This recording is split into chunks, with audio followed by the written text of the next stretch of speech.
नमस्कार, मी अनंत पारधी उंबरनवाडी इथला रहिवासी आहे. माझी बायको आज डिलिव्हरीसाठी घेऊन चालू आहे, मनीषा अनंत पारधी.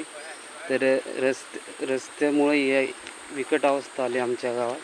तर नशीब आज पाण्याची सुटका भेटली, त्याच्यामुळं आम्ही हे अशा पद्धतीने पेशंट डिलिव्हरीसाठी घेऊन जातो आहे.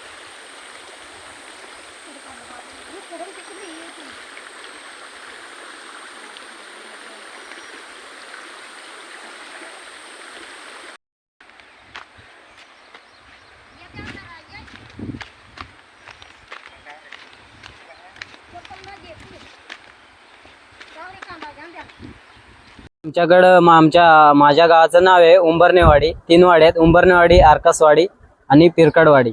आमच्याकडं लाईट तर नाही आहे आणि रस्ता पण नाही. रस्ता एवढा खराब आहे, आम्हाला खूप प्रॉब्लेम होतोय. चौकला जायचं म्हटलं तर रस्ता एवढा लांब आहे, तर 2-3 तासाचा कसरत करावी लागते. आणि कामासाठी माथेरानला जावं लागतं, त्याला पण 2 तासाची कसरत करावी लागते. आणि रस्ता एवढा खराब आहे माथेरानचा, पायवाट आहे. वरनं जर दगड आली तर कुणाचा तरी जीव जाऊ शकतो. आमच्याकडे कुणीच लक्ष देत नाही. वारंवारता मागण्या करून सुद्धा कुणीच लक्ष देत नाही. आणि आज तर घटना झाली की एक प्रेग्नेन्सी बाईला हॉस्पिटलला घेऊन जाताना खूप प्रॉब्लेम झाला. तर ते व्हिडिओ तुम्ही बघू शकता नंतर. असेच आम्हाला काहीतरी करा, म्हणजे लक्ष द्या आम्हावर, खूप प्रॉब्लेम होते. तर आमची पंचायतचं काय अजून हे नाहीये. म्हणजे पंचायत म्हणजे आमचे घरपट्टी भरतात बोरगाव आंबेवाड साईडला, वोटिंग कार्ड होते वरोसा साईडला. पंचायत कुठे हे माहीत नाही. आम्हाला एखादा कागदपत्र काढायचा असला तर इकडे तिकडे ते पलवतात. ते बोलतात तुमची पंचायत इथे नाही तिथे नाही. पंचायत समितीला गेलतो, ते बोलले की तुम्हाला तुमची पंचायत कुठे, त्यांना गावाचं नाव सुद्धा माहीत नव्हतं. आणि आमच्या वाडीत म्हणजे आमदार येऊन गेले, शपथ घेऊन गेले की तुम्हाला मी रस्ता लाईट देईन, पण अजूनही लाईट रस्ता आलेला नाही. तर मागणी अशी की आपल्या 15-20 वड्या आहेत, रस्ता एवढा खराब आहे की मागणी अशी आहे माझी की लवकरच्या लवकर याची दखल घ्यावी आणि रस्ता मंजूर करून द्यावा. हीच प्रशासनाकडे माझी हे आहे.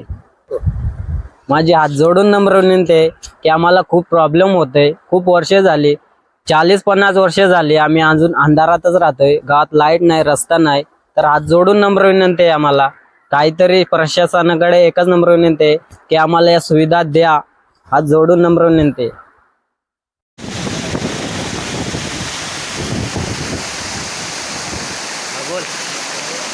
तर मी बबन रामवीर, राहणारे वरून ते उंबरनावाडी. तर आमच्या गावात रस्ता, लाईट, पाणी कुठली सुविधा नाही. आमदार खासदार फक्त इलेक्शनापूर्वी येतात, आश्वासन देतात आणि निघून जातात. परंतु गावात रस्ता नसल्यामुळे गावातील लोक रस्त्याची पायपीट 7 किलोमीटर पायपीट करून माथेरानला आले. आणि हा रस्ता बघा तुम्ही, पूर्ण खडतर एकदम एवढं तरी दगड आला वरून तरी जीव घेऊ शकतो. परंतु अजून आमदार खासदार पूर्णपणे झोपलेत.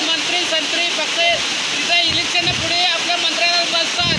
परंतु या ठिकाणी आदिवासी लोकांची खरी परिस्थिती तुम्ही पाहू शकालात. एवढी परिस्थिती बिकट आहे की जीव मुठीत घेऊन वरती जायला लागतो.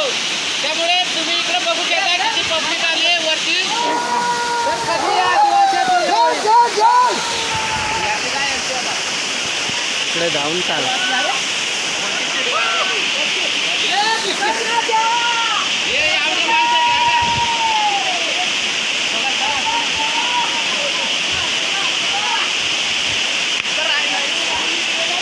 चला रे.